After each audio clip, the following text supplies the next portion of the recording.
Yo, what's up? This is Joyan Montilla para sa Hashtag Alagang Jack All Access featuring Jack Liner Bus Body Number 88113 Lucena Alabang. Here comes the episode. Here's from Leksyon sa Paaralang Sabado, first and second trimester for the year 2025. Featuring now, happening now. Ang talinghaga ni Kristo tungkol sa ubasan. Sa talinghaga ng may-ari ng ubasan, sa Mateo 21, dinugtungan ni Jesus ang huling sinabi saan sa Isaiah chapter 5 na nagbibigay ng karagdagang liwanag sa katangian ng mga aksyon na may-ari ng ubasan sa ngalan ng kanyang ubasan. Ang unang bahagi ng mga talinghaga ni Jesus Christ ay direktang sinipi mula sa Psalms ng Isaiah chapter 5 tungkol sa may-ari ng ubasan at kanyang ubasan or grapeland. Pagkatapos, idinagdag ni Jesus ang may-ari ng grapeland na pinaupahan for rent ang kanyang grapeland sa mga tagapag-alaga ng ubasan at pumunta sa malayong lupain.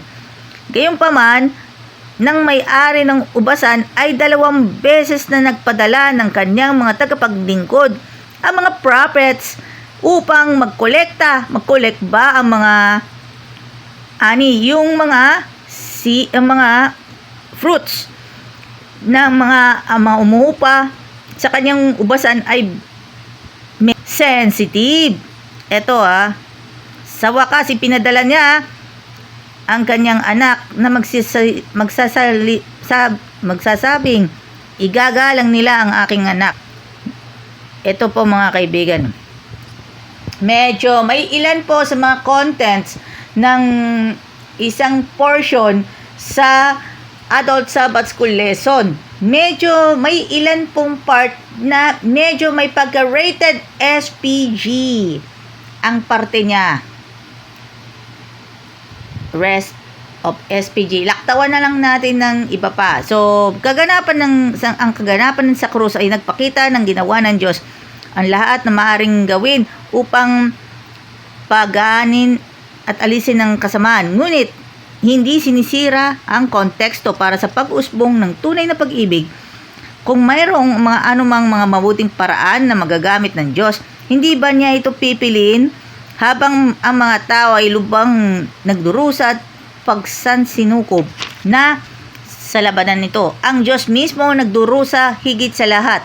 Kung titignan natin ang krus ay makikita natin kung ano ang pagdurusa na may idinudulot ng kasalanan sa Diyos mismo. Gayunpaman, ang kalayang likas ng pag-ibig, ano pa'y handang tisin ni Jesus Christ alang-alang sa atin. Ito po mga kaibigan, napaka-sensitive ang ilang part pero hindi na muna natin binabasa ito. Kasi ito for the sake of the public and the sake sa mga nakakapanood sa atin, lalo na po ang mga kabataan. Maraming salamat sa inyong pagtangkilik. Thank you very much and God bless more. At sa lahat po ng mga taga-subaybay natin, huwag ninyong kalimutan, i-follow ninyo ako sa Facebook at i-subscribe and click the notification sa aking YouTube channel na Joyan Montilla Vlogs.